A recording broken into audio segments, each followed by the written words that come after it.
दोस्तों, आज से लाखों साल पहले अफ्रीका का मैदान घने जंगलों से घिरा रहता था। पूरे अफ्रीकी जंगलों पर हमारे पूर्वज आदि मानव का राज हुआ करता था। ये दौर था आदि मानव के विकास का। इन्हीं घने जंगलों में उन्होंने खुद को विकसित किया और खुद को अन्य जानवरों से बेहतर बनाया। लेकिन सोचने वाली बात यह है कि जब सब कुछ सही चल रहा था तो ऐसी क्या परिस्थितियां आन पड़ी कि आदि मानव को अफ्रीका को छोड़कर अन्य महाद्वीपों पर बसना पड़ा। क्या कोई प्राकृतिक घटना घटी थी या फिर उसके पीछे कोई अन्य कारण था? आखिर आदि मानव की कौन सी प्रजाति थी जो सबसे पहले अफ्रीका महाद्वीप से बाहर निकली? दोस्तों, जानेंगे सब कुछ इस वीडियो में, लेकिन उससे पहले वीडियो को लाइक और चैनल को सब्सक्राइब कर लें। तो चलिए बिना समय गंवाए वीडियो को शुरू करते हैं। दोस्तों, आज से 20 लाख साल पहले अफ्रीका का ये मैदान घने जंगलों से घिरा रहता था। इन घने जंगलों में तरह तरह के शिकारी जानवरों का डेरा हुआ करता था।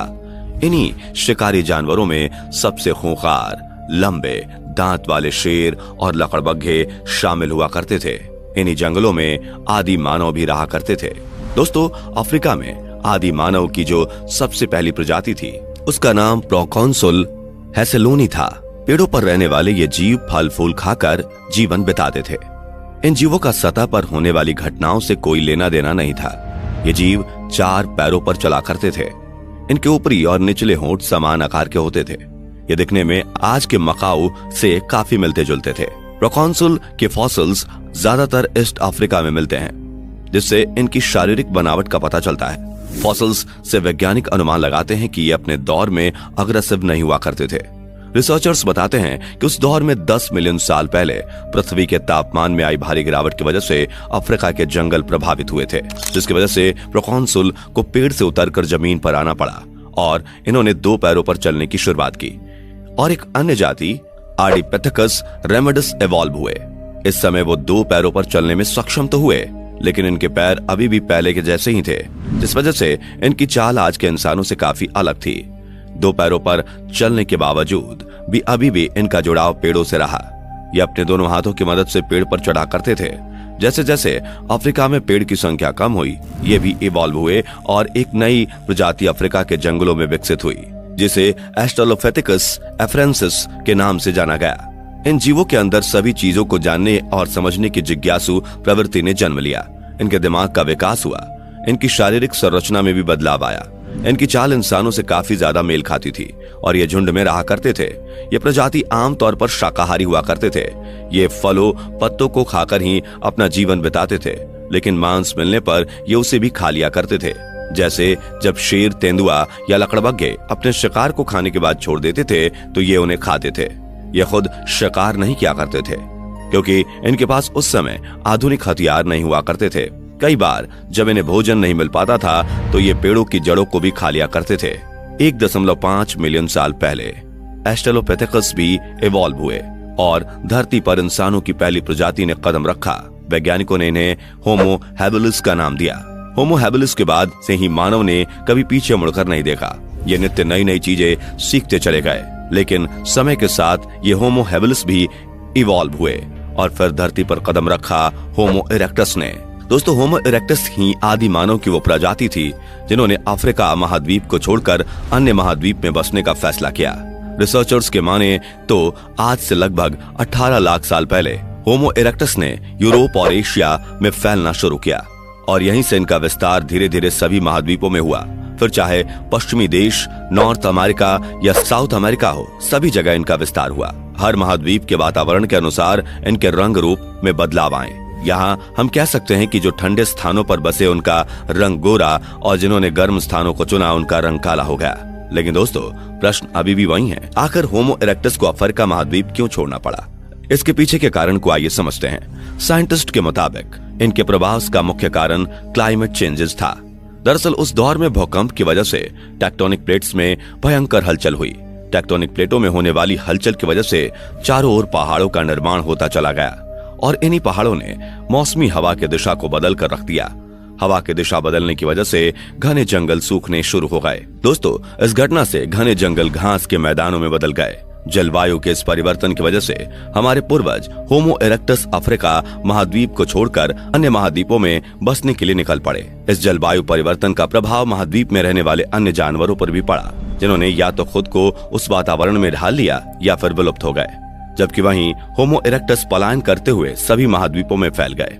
आरंभिक समय में होमो इरेक्टस खानाबदोश जीवन व्यतीत किया करते थे, यानी भोजन और आश्रय की तलाश में इधर उधर भ्रमण किया करते थे। लेकिन धीरे धीरे समय के साथ इनका विकास हुआ और अब ये अपने पूर्वजों के मुकाबले काफी ज्यादा क्रिएटिव और बुद्धिमान हो गए। अब ये पेड़ों पर चढ़ने की कला को भूलकर जमीन पर चलने और दौड़ने में माहिर हो गए। होमो इरेक्टस अपने पूर्वजों के मुकाबले अपने जरूरतों को पूरा करने में सक्षम हो गए थे, और ये तो आप सभी जानते हैं कि जरूरतें ही नई खोज को जन्म देती हैं। मनुष्य की इस प्रजाति ने आधुनिक मानव बनने में औजारों का बहुत बड़ा योगदान रहा। ईस्ट अफ्रीका में मिले जानवरों की हड्डियों से यह पता चलता है कि इन जानवरों को किसी धारदार हथियार से मारा गया है। रिसर्च में ये बात सामने आई है कि होमो इरेक्टस ने अपने दौर में लकड़ी और पत्थर के हथियार बनाना शुरू कर दिया था। औजारों के दम पर ही मनुष्य ने शिकार करना सीखा, औजारों से औजार बनाना सीखा, और सबसे महत्वपूर्ण, औजारों से अपने से ज्यादा ताकतवर जंगली जानवरों से खुद का बचाव करना सीखा। अगर मनुष्य खुद का बचाव नहीं कर पाता तो उसका हजारों साल से इस धरती पर टिके रहना असंभव था। यानी कि मानव रूप में ये काफी ज्यादा विकसित हो चुके थे और खुद को हर परिस्थिति में ढालना सीख चुके थे। इन्होंने जंगल पर काबू पाना सीख लिया था। इंसानों की यही वो प्रजाति थी जिन्होंने आग की खोज कर ली थी और इसके फायदे को भी इन्होंने समझ लिया था। इन्होंने आग से खाने को पकाकर खाना शुरू कर दिया। होमो इरेक्टस 4 से 5 फीट लंबे और 40 से 70 किलोग्राम वजनी हुआ करते थे। अब बंदर जैसे दिखने वाले इनकी प्रजाति इनके पूर्वज हो चुके थे और ये पहले की तुलना में आधुनिक हो चुके थे। समय के साथ इनका दिमाग भी विकसित होता चला गया, लेकिन धरती पर टिके रहना इतना भी आसान नहीं था। धरती पर जीवन कई कठिनाइयों से भरा पड़ा था, लेकिन इवोल्यूशन की दूसरी प्रजाति होमो हाइडेलबर्जेनेसिस खुद को इसमें ढालने में काबिल थी। यह धरती के पहले इंसानी प्रजाति थी जिनके दिमाग का आकार और वजन आधुनिक इंसान के बराबर था, लेकिन इनकी आंखें, जबड़े और चेहरे अभी भी बड़े थे। लेकिन इस आखिरी चरण में ये लगभग पूरी तरह से विकसित हो चुके थे। ये घर बनाना जान गए थे। इतना ही नहीं, वे मृत लोगों को दफनाना भी शुरू कर चुके थे। उन्होंने कला की वस्तुओं का निर्माण करना भी शुरू कर लिया था। हम कह सकते हैं कि अब मानव जान चुका था कि धरती पर उसे किस तरह से रहना है और अपना जीवन विकसित करना है, कैसे खुद के लिए भोजन और पानी की व्यवस्था करनी है और किस तरह से खुद का बचाव करना है। यह सभी चीजें ये सीख चुका था। आप ये समझ लीजिए कि यहाँ तक पहुँचने के लिए इंसान इवोल्यूशन के कई मुश्किल भरे पड़ावों से गुजरा। होमो हाइडेलबर्जेनेसिस प्रजाति तक पहुँचने के लिए इंसान की 20 प्रजातियां इवोल्यूशन के पड़ाव से गुजरी थीं। समय के साथ साथ एक एक करके ये सभी प्रजातियां धरती से विलुप्त हो गईं और जो रह गए वो होमो सेपियंस के रूप में विकसित हुए। होमो सेपियंस यानी कि आधुनिक मानव कई मिलियन साल तक चलने वाले इवोल्यूशन के बाद धरती पर जन्म लेता है।